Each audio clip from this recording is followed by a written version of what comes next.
This whole situation is an absolute mess. I have let so much slide the past few months. I said nothing as someone publicly denounced me for having limits as to how much child abuse I could cover as a CSA survivor, and for being somewhat unclear whilst venting after a particularly triggering revelation. I let that same person opportunistically lie about me plagiarizing them whilst I was busy dealing with actual plagiarism of our work, my abuser coming out of nowhere, and a mountain of anti-trans bigotry. I still said nothing as a second person, a friend of theirs, joined them, publicly denouncing me for not sharing screenshots I never claimed to have and for respecting victims' boundaries. Oh, let's not forget their friend's assertion that I made bank exploiting victims via our victim testimony videos. You know, the videos from which all the money made was donated to Strongheart's Native Helpline. Despite everything, I was willing to accept the situation so as not to damage the credibility of these people and risk calling their testimonies into question. That was until an entire YouTube channel was created, not to expose a sexual predator, but to lie about me. At this point, I have to defend myself, not just for me, but for all the people they've been lying to in the larger Lily Orchard critical community. But first, a quick content warning for the following: grooming and sexual harassment. If you like our work and appreciate the research put into each video, please consider supporting the channel via Patreon. You can also support us by liking, commenting, and sharing this video on social media. I'd also just like to take the time to remind our viewers that the statements made throughout our videos are the opinions of myself, the host, based on the evidence I have available to me. They are not and should not be taken as unquestionable fact, which is why we reference everything, because we're fallible.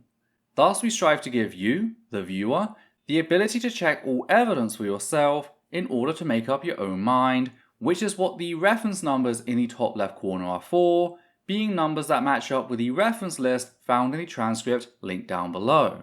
As such, we encourage all viewers to do their own research to reach an informed conclusion about the topic.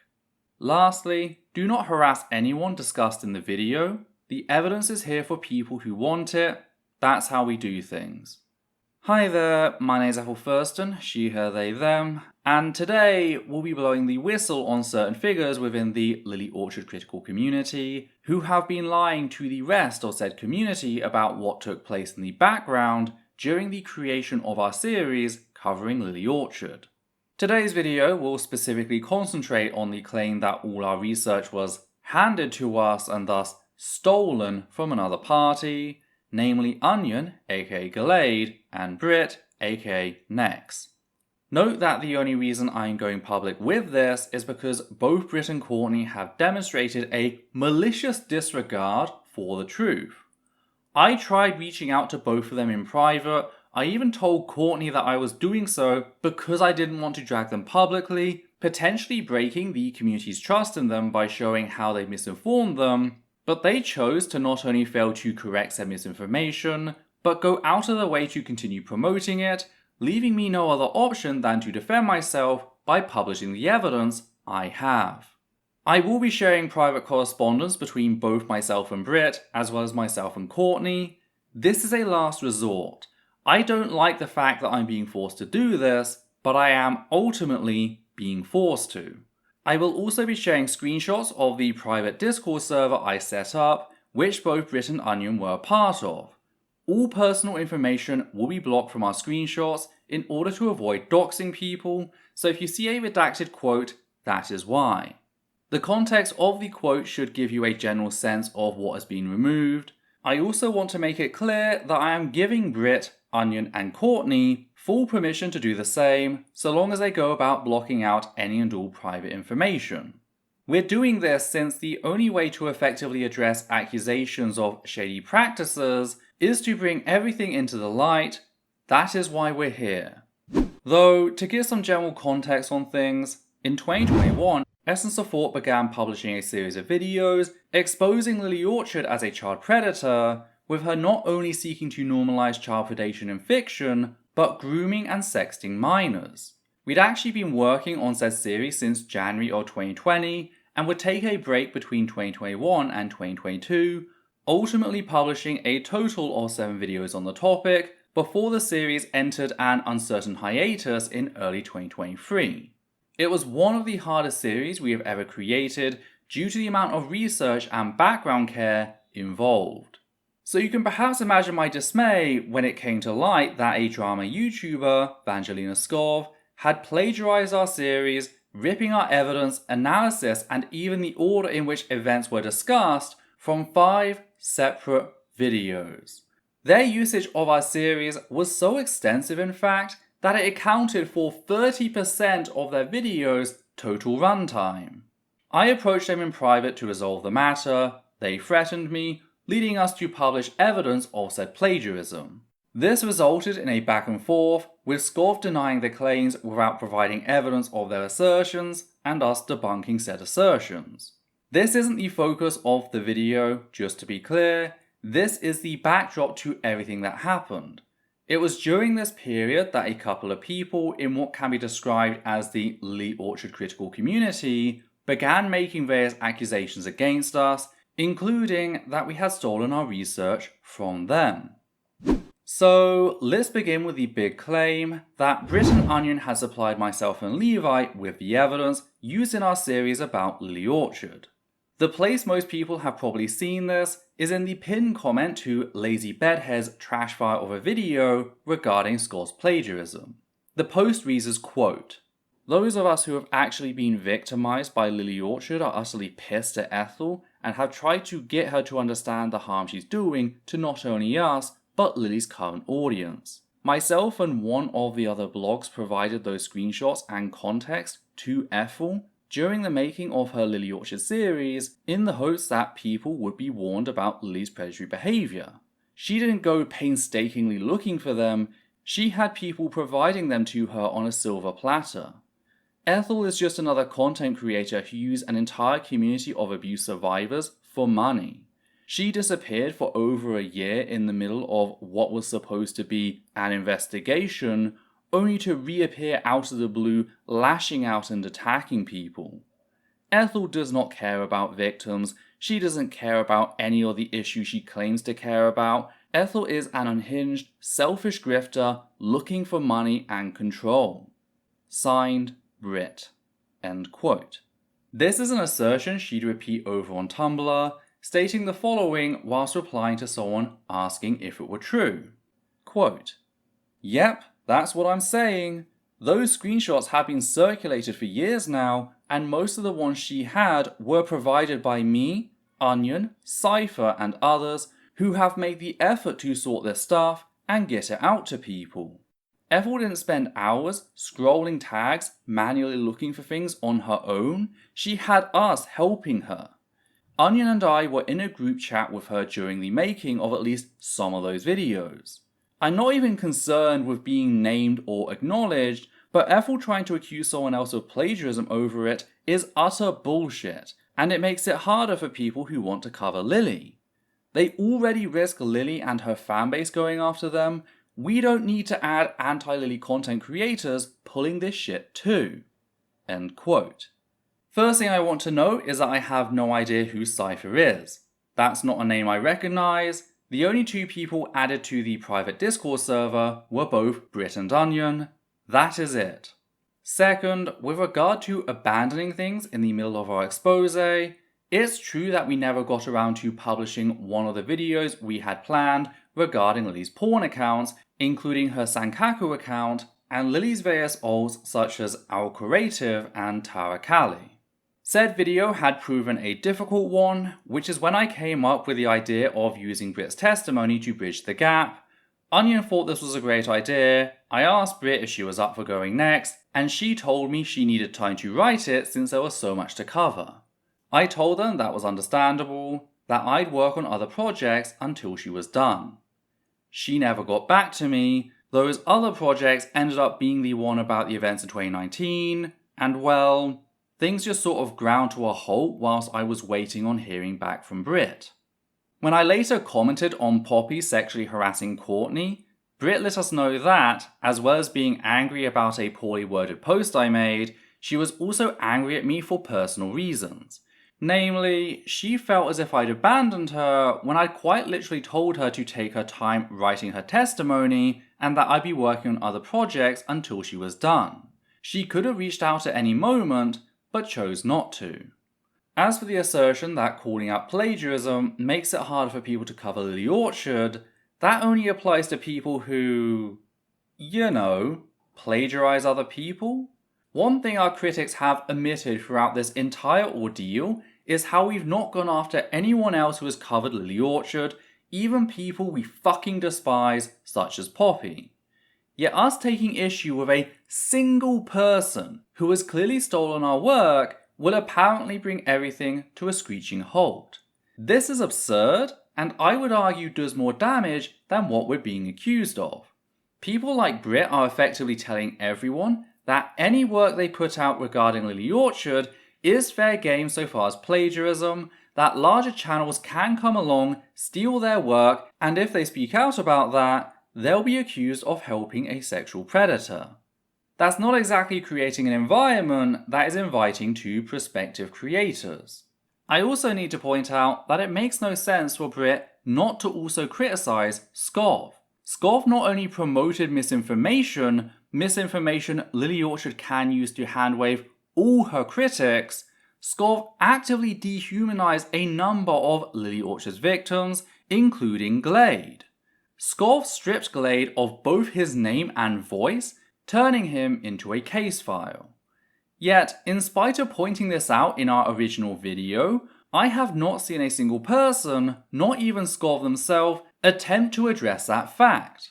That's what Britt is defending here. Actual, demonstrable exploitation of Lily Orchard's victims. So it is hypocritical of Britt to accuse us of such when she's defending Scov. Yet even worse, it is hypocrisy grounded in a lie, as we're going to see in a minute. With those things noted, it's probably a good idea to create a timeline of our interactions with Britt and Onion to see which videos they could have helped us with. I first made contact with Britt on Discord on the 19th of October 2022, which was after the publication of Glade and Mackenzie's victim testimonies, just as we were getting ready to debunk Lily Orchard's pro-child predator arguments. Britt still has access to that conversation, meaning she still has access to any and all evidence she shared with us at that point, so she should be able to supply evidence regarding that conversation, which she can then link to the specific video it was used in. The private server, however, was only established on the 26th of November. I sent Onion a message on Tumblr, my first direct contact with them, leading them to join that very day, followed shortly by Britt. The reason the server was created was that, in the video debunking Lily Orchard's pro-child predator arguments, I misidentified one of Lily Orchard's friends, leading us to publish an immediate correction. We wanted to avoid such mistakes in future. Bringing aboard people with more general knowledge to proofread our scripts was something we did in an attempt to prevent future mistakes. This means that the server wasn't established until after our video debunking Lily's pro-child predator arguments, meaning the only two videos Britt and Onion could have helped us with were the ones on Stockholm and Doomsday Ascending, so those are the videos we will be focusing on. Starting with Doomsday Ascending, we have this exchange between myself and Onion on the server, in which Onion had no idea about the true contents of Doomsday Ascending. They didn't even realize that it was a standalone game, confusing it for a mod of another game. Now, I responded to this by noting that the non-photographic depictions of child sexual abuse were found in the Lily Orchard evidence pack Onion has sent us, as their lack of awareness surprised me. And before you think that this is proof that Onion gave me said evidence, I quite literally follow up by explaining how it was finding and watching Nintendo Gal's playthrough of said game that alerted me to the contents of the game, not the pack. The pack came much too late to be of any real use. Okay, but how did I find the video? Well, whilst doing basic research on Lily's various fanfics, I came across the My Little Pony fan label wiki for the Doomsday Ascending fanfic, which mentioned a game of the very same name that had its own entry on the website, and it is that entry that had a section about Nintendo Gal, including mention of how a quote, Let's Play was also made showcasing the game's NSFW content, end quote, which led me to find the video on her channel. Now, if we go to the reference list of said video, we find that, surprise surprise, I referenced the fandom wiki pages for both the fanfic and the game. Why? Well, because I used them in the lead up to the big discovery regarding the contents of that video, how it contains non-photographic depictions of child sexual abuse, something not mentioned in the Labour Wiki entry or anywhere else as far as I'm aware, at least not until our video. I did so because it acts as this very nice, neat, narrative-driven segue. I take you along the very same route I myself took when I uncovered said evidence, letting you feel like you're making the discovery with me. What's really frustrating about this, and I kinda hinted at it when I pointed out that the images were in the Lily Orchard evidence pack, is how nobody bothered to go through said pack. They just passed it around. This information had been there for years, undiscussed by anyone until our video. It's one thing to just grab everything Lily Orchard has ever published, it's another thing entirely to process said evidence, separating what is useful from the noise. Yet, returning to the fact that neither Britt nor Onion had any knowledge of said images, tell me, how exactly were they meant to help us? They didn't, because they couldn't. They did not help us with the Doomsday Ascending video, aside from proving everything to make sure I hadn't misidentified anyone. Not only can I show my process of gathering evidence for this video, I follow that process literally in the video itself. So that just leaves Stockholm. There's not much about Stockholm on the server, and there's absolutely nothing I could find that went on to be used. The closest anyone got to giving us something was Britt telling me about Spectrum in our private chat. Spectrum is the child of Rainbow Dash and Fluttershy in the Stockholm series, to which I responded with quote, I know, did a deep dive on Stockholm, remember? End quote, before sharing a screenshot of some art depicting Spectrum. Key thing to note is that I say that I, quote, did a deep dive on Stockholm, end quote, even though this was sent on the 13th of November and the Stockholm video wouldn't go out until the 17th of December. This is because we were in the writing stage, having done all our research prior to publishing the first testimony video in 2022. That's why I was speaking in past tense about a video that had yet to come out. The conversation then continues with me sharing a screenshot that showed how my personal notes for the first Stockholm fanfic were more than 6,400 words. That's 17 pages long. That's how detailed we were being about this, much to Britt's open admiration.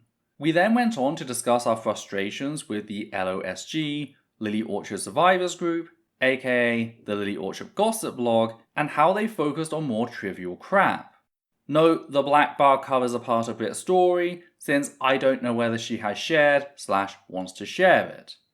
But pretty much, Britt got really excited by how much research we'd done without them, research nobody else had bothered to regarding Stockholm, so the exact opposite of what she's now claiming in public.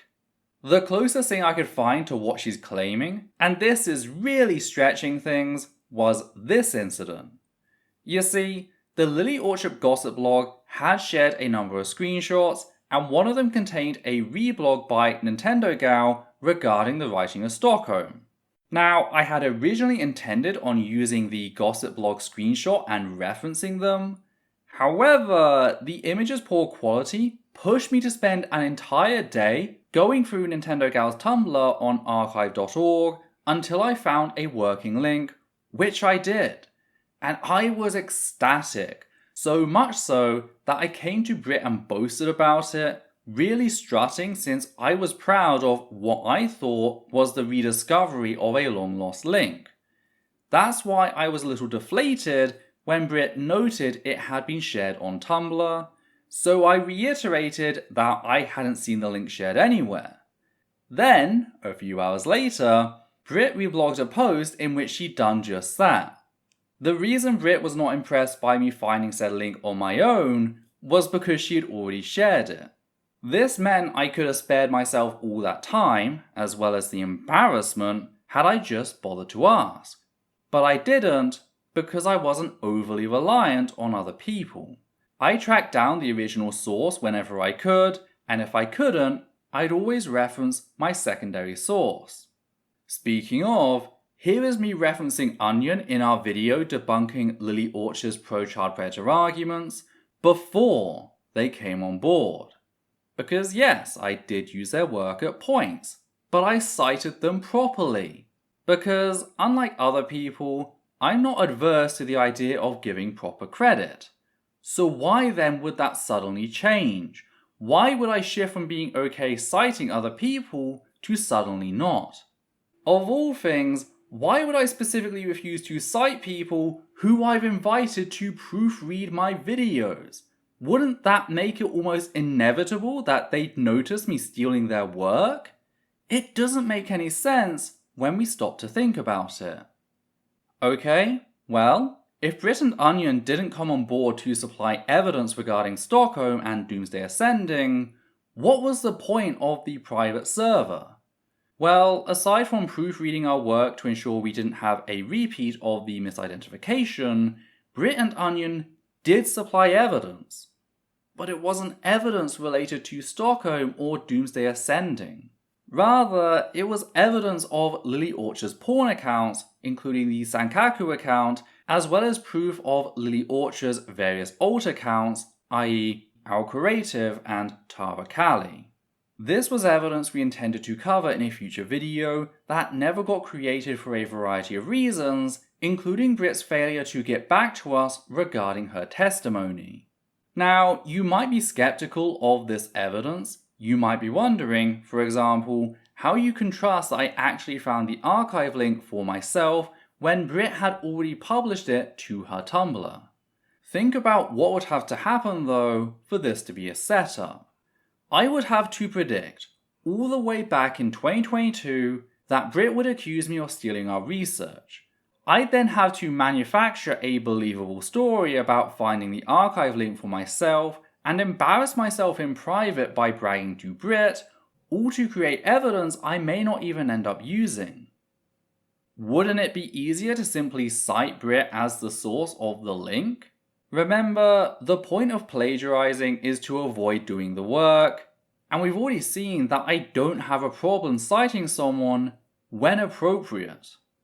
Of course, evidence is a two-way street, which is something I'd like to discuss a little bit more. You see, whilst we spent the time between 9:10 and 40:30 in our video regarding Scott's plagiarism, that's a whole 30 minutes, providing clear evidence that Scott had plagiarized our series.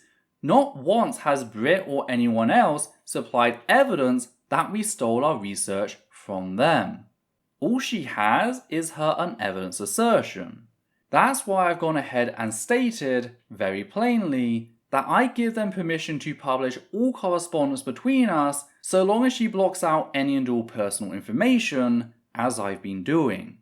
If she has proof of her claims, I implore her, please supply it. I know she can't, because there isn't any evidence, because it's a lie. Yet sadly, certain people have set about repeating said lie, even though they were not part of the process. One of those people is Lily Orchard's sibling, Courtney, who asserted the following in response to another Tumblr post lying about us refusing to talk with Courtney. Don't worry, we'll cover that in the next video. Here's what Courtney declared. Quote, "Don't worry, Ethel. I've been telling everyone that you don't own those screenshots and didn't get them. Extremely happy face. Karma, she be a bitch, and guess what? So am I. You want to act like the authority on Lily Orchard? I'm her sister. Get on my level, pleb." End quote. Then, a while later, Courtney uploaded their first ever video introducing themselves, which contained the following section. And don't think I've forgotten about you, Ethel. I should thank you after all. That greedy stunt you pulled with Evangelina is really what pushed me to stop relying on someone else to get the truth out about my sister and just start my own series. I look forward to what you have to say when I use all the same screenshots that Evangelina used. You know, the ones you don't own. But I'm getting ahead of myself. That's for the next video. And then they published that video, in which they once again assert said narrative. Meanwhile, I came onto the scene and started doing something.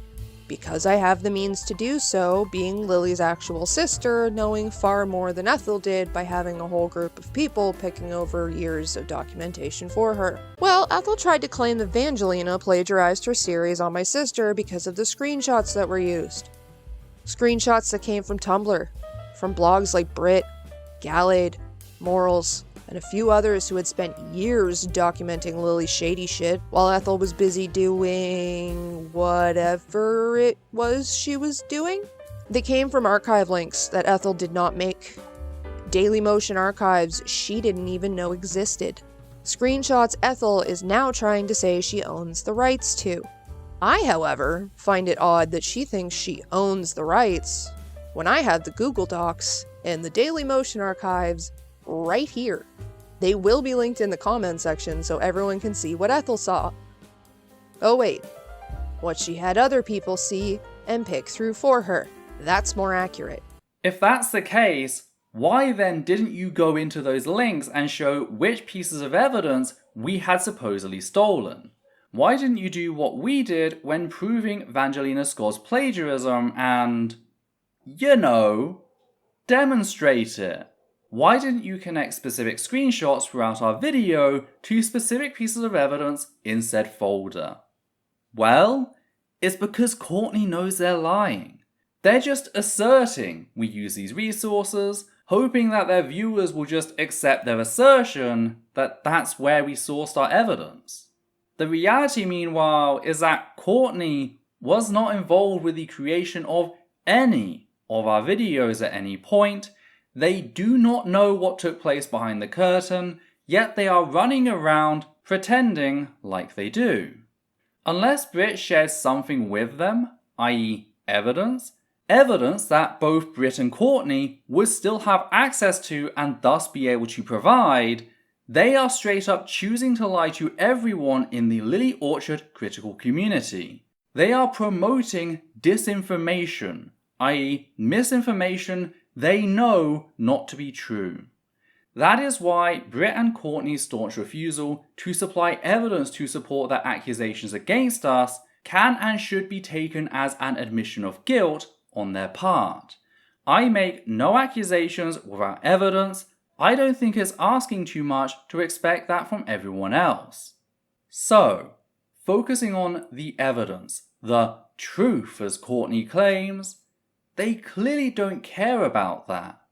If they did, they'd be providing evidence to back up their accusations, which they have never done. They have never shared any evidence that our research was plagiarized from anyone. I didn't think they would when they announced their video, and I was proven right. They just repeated Britt's already debunked assertions, seemingly reveling in the prospect of misleading the greater Lily Orchard critical community, giving absolutely zero care to how said easily debunked lies could potentially tarnish their reputation, their credibility as Lily Orchard's first victim, and subsequently any testimony they give in future. That means Courtney was willing to destroy their credibility over... what exactly? These ego games they seem to believe we're playing? It's not just what they say in their videos that make me think that, though we will see plenty of examples in the next video. It's the post, the whole quote, "You want to act like an authority on Lily Orchard? I'm her sister. Get on my level, pleb." End quote. I have never claimed to be the authority on Lily Orchard. I have never attempted to police anyone else covering the topic, even people I fucking despise. I have only called out plagiarism so blatant that numerous people acknowledge the uncanny feeling of deja vu they had whilst watching Scott's original video, as if they'd seen it all before. This is a straw man, plain and simple. The last thing I want to do in this video is address a more general problem I've noticed, and that's plagiarism creep. When we presented Scott's video as plagiarism of our series, we didn't do so on account of a couple of screenshots. Whilst taking screenshots does fall under plagiarism, the truth is that we usually don't care if people reuse our screenshots as long as they use them in a transformative work. That's the key word, transformative. Scott's work was not transformative. They presented the same basic information in the exact same order whilst contributing next to none of their own original thoughts, and they did this for an entire third of their video's runtime. The extent of the stolen work was so egregious that, as just mentioned, numerous people who had previously watched our series reported a rather uncanny feeling, a sense of deja vu, whilst watching Scott's recycled piece. That's the extent of the issue we discussed in our video, with me noting the following during the transition between the chapters, discussing the screenshots and everything else. But it gets even worse when we actually take a look at the stuff she says between the evidence, because we find out that she's stolen more than just the evidence provided throughout our series. She's attempted to claim mine and Levi's personal thoughts as her own. Starting with what is perhaps the clearest example of this, the same moment that hit me like a brick. Namely, this little nugget taken from just after Scal shares the screenshot in which Lily presents herself as a safe way for young people to explore their sexuality by sending her nudes. The same moment that hit me like a brick. That's the point I set out to do something. Not when I recognized our screenshots, but when I realized Scov had attempted to pass off our own personal thoughts as their own. Yet this was very quickly boiled down to just screenshots, then a couple of screenshots, and even screenshots that could have come from anywhere. This is despite the fact that the screenshots on their own were never the issue. Yes, we used the screenshots to prove that Scov has seen our series, suggesting the rest of what they say wasn't their own original thoughts, evidence Scov has yet to refute by providing their third-party source. But it was not the screenshots alone that were the problem. Suffice to say, our case and the vague concept of plagiarism in general had been eroded to minimize the issue. But that's not all. When accusing myself and Levi of doing the same, people suddenly began asserting that using screenshots and links is plagiarism, the very thing that we were mocked for supposedly taking issue with. When we accuse someone of taking screenshots, that's a non-issue. But when someone accuses us of taking screenshots, it's plagiarism. Make it make sense. There's also another layer of hypocrisy in that those accusing us of plagiarizing them also assert that Scov is innocent. The most generous interpretation of Scov's response to the allegations against them is that they were given the screenshots directly from a third party, which is exactly what we've been accused of. Yet, for Scov, this is proof of their innocence, while simultaneously being proof of plagiarism on our part. It really is astonishing to see the creation of a two-tier system in which one person's alibi is another person's indictment. Of course, that's the state of affairs if we ignore all our evidence and interpret the allegations against us in the most generous possible light. Back in reality, we know that Scov took much more than the screenshots, and we also know that it was impossible for Britt and Onion to provide us with the screenshots in question. Really, it's a two-tier system in which Scov can literally steal whatever they like, and yet that isn't plagiarism. But us being unable to prove that we didn't use a single archive link in a public post would constitute such. I find this double standard very interesting, which is to say, incredibly frustrating, and I just wanted to point it out. Hey everyone, this is Levi, Ethel's editor, here to discuss a major issue with Britt's allegations, which needs to be addressed from my perspective. That issue is Britt's narrative that Ethel is inserting herself into the issue of Lily Orchard's abuse as an outsider with no regard for Lily Orchard's victims. The truth is that Ethel isn't the only one who worked on that series. I also worked on that series, and I'm a survivor of Lily Orchard's abuse. So were several of my friends, and I brought all of those experiences and insights to the Lily Orchard series on Essence of Thought. Not only did I personally check everything Ethel wrote, but I contributed several of my own ideas, observations, and criticisms. I even prompted Ethel to include entire topics when I felt it was necessary to do the issue justice. If you take issue with our coverage, that's your right, but you cannot imply, not even by omission, that this was exclusively the work of an outsider. I also want to make it clear that I took a more minor role in the creation of the series at my request, because my health issues made it impossible for me to make the series myself. So I don't want to hear anyone claiming that Ethel insisted on being the face of the series or taking all of the credit when that absolutely did not happen. I don't expect Britt to know what happened behind the scenes, but I do expect Britt to know that I'm also a survivor. Not only do I have two fairly well-known videos criticizing Lily Orchard on my personal channel, but in the video exposing Skov's plagiarism, Ethel talks about how Skov ripped off my personal insights as a survivor of Lily Orchard. Let's also not forget that I'm in the same server that Britt and Onion were invited to, and I have both the Lily survivor and former fan roles. While it's not impossible for Britt to have genuinely missed that I'm a survivor, it was made about as clear as anyone could reasonably expect. If Britt did genuinely miss the fact that I'm a survivor, it was because she thinks I deserve so little consideration that she didn't even bother to check, which is exactly the sort of callous attitude towards survivors that Britt is accusing Ethel of. When Britt speaks as though it was just Ethel creating this series as an outsider, she is erasing all of the work I put into the series and my identity and voice as a survivor of Lily Orchard. She is erasing my experiences, my pain, and my personal stake in the issue, as well as the insights my friends have passed on to me, and, by extension, their own trauma. Regardless of her intentions, she is implicitly arguing that the experiences of me and my friends and the harm we've suffered don't matter, and that I don't deserve a voice as a survivor. That is completely unacceptable. She has every right to disagree with me and criticize my coverage, but she does not have the right to erase my experiences because they're inconvenient. If she's going to denounce our series, she has to acknowledge it as a collaborative work which involved a survivor. Britt is also erasing the work I contribute to Essence of Thought in general, which is intensely hypocritical.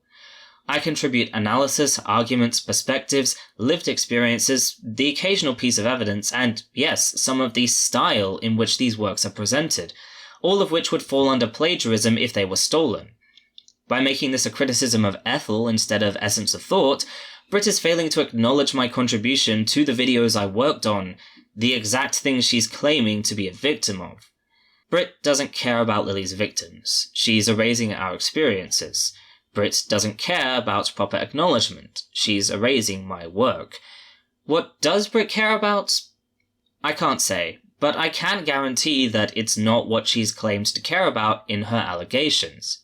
Britt, you ignored me because, ultimately, you thought I wasn't important. For whatever reason, you thought I didn't deserve or need acknowledgement. Well, you just went ahead and showed that you don't care about the two values your argument is built on. I hope this has taught you why it's important to have respect for others' work and experiences. Now, to everyone thinking of commenting that we should have resolved this in private, I agree. That's why I tried to reach out to Britt when they first began defending Skov, offering them early access to our video so that she could see the evidence to reach an informed conclusion. She chose to ignore me, only to then complain that I hadn't continued reaching out to her. But why would I? If I keep messaging people when they don't respond, they will always take that to frame me as the aggressor, violating personal boundaries. If someone doesn't want to talk, I can't force them to do so. At the same time, I also can't let them continue lying about us, so here we are, doing what we have to, even though I would rather not. Again, the next video will be a breakdown of Courtney's call-out video, the many lies they make, and generally how toxic they are as an individual. As an example of what I mean, I have not gone after them in any way, at all, during this entire ordeal. In fact, I have shown great restraint in being unwilling to call out their bullshit, yet their video talks absolute crap about poking the bear. It really is pure projection. So all that's left to do is ask you what you think about today's video. What do you think about our choice of action? Was there a better way? How would you have resolved things had you been forced into our position? Did you notice something I missed? If so, be sure to let us know in the comments down below. And if you'd like to help out in our goal of sharing the evidence, please consider becoming one of our wonderful patrons who make our work possible. On that note, we'd just like to thank the following people: Matthew Kovac, Gert Van Vorst, Goddess Alita, Hannah Banghart, Marble Wings, Sosh Daniels, Flynn, and Higgins the Seagull. And for myself, Adita and Levi, take care now.